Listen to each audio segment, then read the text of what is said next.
ఏమండి వస్తప్పుడు బజ్జీలు తీసుకురండి, గరం గరం తిందాం. హగో గింత ఎండ కొడుతుంటే బజ్జీలేందే?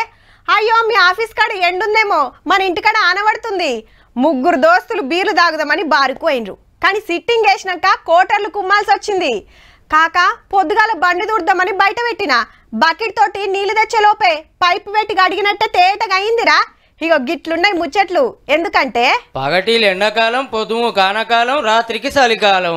బస్ ఎక్కి ఒకటే టికెట్ మీద ముగ్గురు ప్రయాణం చేసినట్టు ఒకటే రోజు 3 కాలాలు చూస్తున్నాం. మరి కంపెనీలో ఆఫీసులలో షిఫ్ట్ల ప్రకారం డ్యూటీలు చేస్తారు కదా, కాలాలు కూడా వంతులేసుకున్నట్టున్నాయి. పొద్దుగాల సురుకులు, మాపటీలు సినుకులు, ఆయిల పూట సాలి. పట్నం పల్లె అని ఏం తేడా లేదు, రాష్ట్రం అంతటి ఇదే కథ. సూరన్న గుడ్ మార్నింగ్ చెప్పుడే ఆలస్యం, పగటిలి 10 దాటిందంటే మంట వెంచుడే.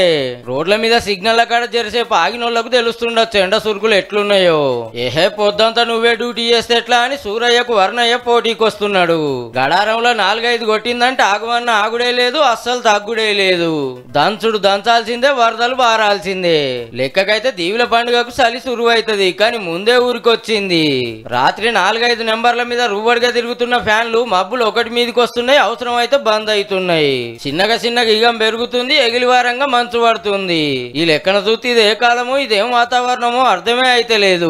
అంత మన పుణ్యమే. మరి గుట్టలు గుటుక్కున మింగుడు, పచ్చనడువులు పొతం పెట్టుడు. ప్రకృతిని ఎంత ఆగం చేయాలనో అంత చేస్తుంటే ఏ టైంలో ఎవరు డ్యూటీ చేయాలనో తెలియక కాలం కూడా కన్ఫ్యూజ్ అవుతున్నట్టుంది పో.